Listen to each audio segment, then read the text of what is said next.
ಸ್ಯಾಂಡಲ್‌ವುಡ್‌ನ cute ಜೋಡಿಗಳಾಗಿರೋ ನಟ ಉಪೇಂದ್ರ ಮತ್ತೆ ಪ್ರಿಯಾಂಕಾ ಅವರು ಪ್ರೀತಿಸಿ ಮದ್ವೆ ಆಗಿರೋದು ಎಲ್ಲರಿಗೂ ಗೊತ್ತಿರುವಂತಹ ವಿಚಾರನೇ. 23 ವರ್ಷಗಳ ಸುಖಿ ದಾಂಪತ್ಯ ಜೀವನ ಕೂಡ ನಡೆಸ್ತಾ ಇದ್ದಾರೆ. ಇವರಿಬ್ಬರಿಗೆ ಇಬ್ರು ಮಕ್ಕಳು ಕೂಡ ಇದ್ದು, ಆ ಮಕ್ಕಳು ಕೂಡ ಈಗ ಚಿತ್ರರಂಗದಲ್ಲಿ ಗುರುತಿಸ್ಕೊಳ್ಳೋದಕ್ಕೆ ಶುರು ಮಾಡ್ತಾ ಇದ್ದಾರೆ. ಇನ್ನು ಉಪೇಂದ್ರ ಮತ್ತೆ ಪ್ರಿಯಾಂಕಾ ಅವರು ಲವ್ ಮಾಡ್ತಾ ಇದ್ದಂತಹ ಟೈಮಲ್ಲಿ ಇವರಿಬ್ರು ನಡುವೆ ಬ್ರೇಕಪ್ ಮಾಡ್ಕೋಬೇಕು ಅನ್ನುವಂತಹ ವಿಚಾರ ಕೂಡ ಬಂದಿತ್ತಂತೆ. ಇಬ್ರು ನಡುವೆ ಯಾವ್ದು ಕೂಡ ಸರಿ ಬರ್ತಾ ಇಲ್ಲ ಅನ್ನೋಂತಹ ಒಂದು ವಿಚಾರವಾಗಿ ಇಬ್ರು ದೂರ ಆಗೋದಕ್ಕೂ ಕೂಡ ಡಿಸೈಡ್ ಅನ್ನ ಮಾಡಿದ್ರಂತೆ. ಆದ್ರೆ ವಿಧಿ ಲಿಖಿತನೇ ಬೇರೆ ಆಗಿತ್ತು ನೋಡಿ. ಬ್ರೇಕಪ್ ಅನ್ನುವಂತಹ ವಿಚಾರಕ್ಕೇನೆ ಬ್ರೇಕ್ ಇಟ್ಟು ಇವರಿಬ್ರು ಮದ್ವೆ ಆಗಿ ಸುಖವಾಗಿ ಇರೋ ರೀತಿಯಾಗಿ ಮಾಡಿದೆ. ಈ ಒಂದು ಇಂಟ್ರೆಸ್ಟಿಂಗ್ ವಿಚಾರವನ್ನ ಇವತ್ತು ನಾವು ಈ ವಿಡಿಯೋದಲ್ಲಿ ನಿಮ್ಗೆ ಹೇಳ್ತಾ ಇದೀವಿ. ಅದಕ್ಕೂ ಮುಂಚೆ ನೀವು ನಮ್ಮ ದಿ ಸ್ಪೆಷಲ್ ಕನ್ನಡವನ್ನ ಇದುವರೆಗೂ ಕೂಡ ಸಬ್ಸ್ಕ್ರೈಬ್ ಮಾಡ್ಕೊಂಡಿಲ್ಲ ಅಂತಂದ್ರೆ ಈಗಲೇ ಸಬ್ಸ್ಕ್ರೈಬ್ ಮಾಡ್ಕೊಳ್ಳಿ. ಹೆಚ್ಚಿನ ವಿಡಿಯೋ ಅಪ್ಡೇಟ್ಸ್ಗಾಗಿ ಬೆಲ್ ಐಕಾನ್ ಪ್ರೆಸ್ ಮಾಡ್ಕೊಳ್ಳಿ. ಎಸ್, ಬರಹಗಾರನಾಗಿ ಚಿತ್ರರಂಗಕ್ಕೆ ಬಂದಂತಹ ಉಪೇಂದ್ರ ಅವರು ಅದಾದ ನಂತರ ಡೈರೆಕ್ಟರ್ ಕ್ಯಾಪ್ ಅನ್ನು ಕೂಡ ತೊಟ್ಕೊಂಡಿದ್ರು. ಎ ಸಿನಿಮಾದ ಮೂಲಕ ಹೀರೋ ಆಗಿ ಕೂಡ ಬಂದ್ರು. ಅದೇ ಟೈಮಲ್ಲಿ ತೆಲುಗು ಚಿತ್ರಗಳಲ್ಲಿ ಕೂಡ ನಟಿಸಿದ್ರು. ರಾನ್ ಅಂತಹ ಒಂದು ಸಿನಿಮಾದಲ್ಲಿ ಉಪ್ಪಿ ಜೊತೆ ಬೆಂಗಾಲಿ ಬಡಗಿ ಪ್ರಿಯಾಂಕಾ ಅವರು ನಾಯಕಿಯಾಗಿ ಮಿಂಚಿದ್ರು. ಆಗ ಶುರುವಾದಂತಹ ಇವರಿಬ್ಬರ ಪರಿಚಯ ಸ್ನೇಹ ಆಗಿ, ಆ ಸ್ನೇಹ ಪ್ರೀತಿಯಾಗಿ ಇವತ್ತು 23 ವರ್ಷದ ಒಂದು ದಾಂಪತ್ಯ ಜೀವನವನ್ನ ಸುಖವಾಗಿ ನಡೆಸುವಂತೆ ಮಾಡಿದೆ. ಇನ್ನು ರಾ ಬಳಿಕ ಕನ್ನಡದ H2O ಚಿತ್ರದಲ್ಲಿ ಉಪೇಂದ್ರ ಮತ್ತೆ ಪ್ರಿಯಾಂಕಾ ಅವರು ಒಟ್ಟಿಗೆ ನಟಿಸಿದ್ರು. ಇದೇ ಟೈಮಲ್ಲಿ ಇಬ್ಬರ ನಡುವೆ ಲವ್ ಕೂಡ ಆಗಿತ್ತು. ಆಗಿನ ಕಾಲದಲ್ಲಿ ಮೊಬೈಲ್ ಇರ್ಲಿಲ್ಲ, ವಾಟ್ಸ್ಆಪ್, ವಿಡಿಯೋ ಕಾಲ್ ಏನು ಕೂಡ ಇರ್ಲಿಲ್ಲ.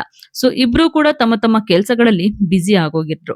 ಆಗೊಮ್ಮೆ ಈಗೊಮ್ಮೆ ಲ್ಯಾಂಡ್‌ಲೈನ್ ಫೋನ್‌ನಲ್ಲಿ ಫೋನ್ ಮಾಡೋದು, ಮಾತಾಡೋದೆಲ್ಲ ನಡೀತಾ ಇತ್ತು. ಆದ್ರೆ ಅದೇ ಟೈಮಲ್ಲಿ ಅದ್ಯಾಕೋ ಇಬ್ರಿಗೂ ಕೂಡ ಸೆಟ್ ಆಗ್ತಾ ಇಲ್ಲ, ಬ್ರೇಕಪ್ ಮಾಡ್ಕೊಂಡ್ಬಿಡೋಣ ಅಂತ ಇಬ್ರು ಕೂಡ ನಿರ್ಧಾರ ಮಾಡಿದ್ರಂತೆ. ಈ ಬಗ್ಗೆ ಸ್ವತಃ ಪ್ರಿಯಾಂಕಾ ಉಪೇಂದ್ರ ಅವರೇ ಮಾತಾಡಿದ್ದಾರೆ. ಎಸ್, ಪ್ರಿಯಾಂಕಾ ಉಪೇಂದ್ರ ಅವರೇ ಹೇಳಿರೋ ಹಾಗೆ, ಚಿತ್ರದಲ್ಲಿ ನಮ್ಮಿಬ್ಬರ ಭೇಟಿಯಾಗಿತ್ತು. ಆಗ ಇಬ್ರು ಕೂಡ ಜಸ್ಟ್ ಫ್ರೆಂಡ್ಸ್ ಆಗಿದ್ವಿ.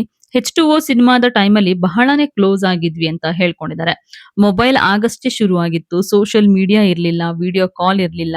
ನಾನು ಮುಂಬೈನಲ್ಲಿ ಇರ್ತಾ ಇದ್ದೆ, ಕೋಲ್ಕತ್ತಾ, ಫಾರಿನ್ ಅಂತೆಲ್ಲ ಶೂಟಿಂಗಿಗೆ ಹೋಗ್ತಾ ಇದ್ದೆ. ಉಪ್ಪಿ ಅವರ ಸಿನಿಮಾಗಳಲ್ಲಿ ಬ್ಯುಸಿ ಆಗಿದ್ರು. ಇಬ್ಬರ ಭೇಟಿ ಕೂಡ ಅಷ್ಟು ಸುಲಭನೇ ಇರ್ಲಿಲ್ಲ. ಫೋನ್ ಕಾಲ್ ಇಲ್ಲದೆ ಕೆಲ ದಿನ ಸುಮ್ನೆ ಆಗ್ಬಿಡ್ತಿದ್ವಿ. ಮಾತು ಕೂಡ ಆಡ್ತಾ ಇರ್ಲಿಲ್ಲ. ಅದಾದ ನಂತರ ಇಬ್ರಿಗೂ ಒಂಥರ ಅನ್ಸ್ಲಿಕ್ಕೆ ಶುರು ಆಯ್ತು. ಯಾಕೋ ಇದು ಸೆಟ್ ಆಗ್ತಾ ಇಲ್ಲ. ಹೀಗಾದ್ರೆ ತುಂಬಾನೇ ಕಷ್ಟ ಆಗುತ್ತೆ. ಬೇರೆ ಬೇರೆ ಊರ್ನವ್ರು, ಒಂದು ಫೋನ್ ಇಲ್ಲ, ಮೆಸೇಜ್ ಇಲ್ಲ, ಕಾಲ್ ಇಲ್ಲ, ಏನು ಕೂಡ ಕಾಂಟ್ಯಾಕ್ಟೇ ಇಲ್ಲ ಅಂತಂದ್ಮೇಲೆ ಹೇಗಿರ್ಲಿಕ್ಕಾಗತ್ತೆ? ಅದಕ್ಕೋಸ್ಕರ ಬ್ರೇಕಪ್ ಆಗ್ಬಿಡೋಣ ಅಂತ ಕೂಡ ಅಂದ್ಕೊಂಡಿದ್ರಂತೆ. ಎಸ್, ಪ್ರಿಯಾಂಕಾ ಉಪೇಂದ್ರ ಅವರು ಒಂದು ದಿನ ಮನೇಲೇ ಇರ್ತಾರೆ. ಉಪೇಂದ್ರ ಅವರು ಆಸ್ಟ್ರೇಲಿಯಾ ಮತ್ತೆ ನ್ಯೂಜಿಲೆಂಡ್‌ನಲ್ಲಿ ಸಿನಿಮಾ ಶೂಟಿಂಗ್‌ನಲ್ಲಿ ಇರ್ತಾರೆ. ಸೊ ಇಬ್ರು ಕೂಡ ಬಹಳ ದಿನ ಸಂಪರ್ಕದಲ್ಲಿ ಇರ್ಲೇ ಇರ್ಲಿಲ್ಲ.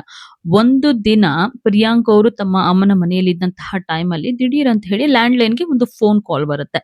ಆಗ ಪ್ರಿಯಾಂಕಾ ಉಪೇಂದ್ರ ಅವರು ಅಲ್ಲೇ ಇರ್ತಾರೆ. ಫೋನನ್ನ ರಿಸೀವ್ ಮಾಡ್ತಿದ್ದಂತೆನೆ ನಾನು ಉಪ್ಪಿ ಅಂತ ಹೇಳಿದ್ರಂತೆ. ನಿನಗ್ ನನ್ನ ನಂಬರ್ ಹೇಗೆ ಸಿಕ್ತು ಅಂತ ಪ್ರಿಯಾಂಕಾ ಅವ್ರು ಕೇಳಿದಾಗ, ಯಾವುದೋ ಒಂದು ಡೈರಿನಲ್ಲಿ ಸಿಕ್ತು. ನಿನ್ನ ಜೊತೆ ಮಾತಾಡ್ಬೇಕಿತ್ತು. ಈಗ ನಾನು ಆಸ್ಟ್ರೇಲಿಯಾದಲ್ಲಿದ್ದೀನಿ. ನಿನ್ನನ್ನ ಬಹಳನೇ ಮಿಸ್ ಮಾಡ್ಕೊಳ್ತಾ ಇದ್ದೀನಿ ಅಂತ ಉಪ್ಪಿ ಹೇಳಿದ್ರಂತೆ.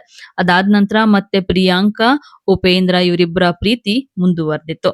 ಸೊ ಅವತ್ತು ಪ್ರಿಯಾಂಕಾ ಉಪೇಂದ್ರ ಏನಾದ್ರೂ ಮನೆಯಲ್ಲಿ ಇರದೇ ಇದ್ದಿದ್ರೆ ಅಥವಾ ಅವ್ರ ಬದಲು ಬೇರೆ ಯಾರಾದ್ರೂ ಫೋನ್ ಅನ್ನ ರಿಸೀವ್ ಮಾಡಿದಿದ್ರೆ ಬಹುಶಃ ಉಪ್ಪಿ ಸುಮ್ನಾಗ್ಬಿಡ್ತಿದ್ರು ಏನೋ ಗೊತ್ತಿಲ್ಲ ಅಂತ ಹೇಳಿ ಪ್ರಿಯಾಂಕಾ ಅವರು ಒಂದು ಹಳೆಯ ನೆನಪುಗಳನ್ನ ಮೆಲ್ಕ್ ಹಾಕೊಂಡಿದ್ದಾರೆ. ಈ ವಿಧಿ ಲಿಖಿತ ಅಂತ ಅನ್ಸುತ್ತಲ್ಲ, ಸೊ ಅದ್ರಿಂದಾನೇ ನಾವಿಬ್ರು ಒಂದಾಗಿದ್ದು ಅಂತ ಕೂಡ ಹೇಳ್ಕೊಳ್ತಾರೆ. ಅದಾದ ನಂತರ ಇವರಿಬ್ರು ಮನೆಯಲ್ಲಿ ಒಪ್ಸಿ ಮದ್ವೆ ಕೂಡ ಆಗ್ತಾರಲ್ಲ. ಸೊ ಮದುವೆಯ ಬಳಿಕ ಸಾಕಷ್ಟು ಪಾಠ ಕಲ್ತಿದ್ದೀನಿ ಅಂತ ಕೂಡ ಪ್ರಿಯಾಂಕಾ ಅವರು ಹೇಳ್ಕೊಂಡಿದ್ದಾರೆ. ಆರಂಭದ ಒಂದು 5 ವರ್ಷ ತುಂಬಾನೇ ಮುಖ್ಯ ಆಗಿತ್ತು. ಗಂಡ ಹೆಂಡತಿ ಇಬ್ರಲ್ಲೂ ಕೂಡ ಒಂದು 100% ನಾವು ಮನೆಗೇನೆ ಸೀಮಿತ ಆಗಿರ್ಬೇಕು ಅಂತಾನೆ ಮಾತಾಡ್ಕೊಂಡಿದ್ವಿ. 50-50 ಅಂತ ಹೇಳ್ಕೊಂಡ್ರೆ ಅದು ಸರಿ ಬರೋದಿಲ್ಲ. ಉಪ್ಪಿ ಅವರು ಸಿನಿಮಾ ಕೆಲಸಗಳಲ್ಲಿ ಬ್ಯುಸಿ ಇದ್ದಾಗ ನಾನು ಮನೆಯ ಜವಾಬ್ದಾರಿಗಳನ್ನ ನೋಡ್ಕೊಳ್ತಾ ಇದ್ದೆ.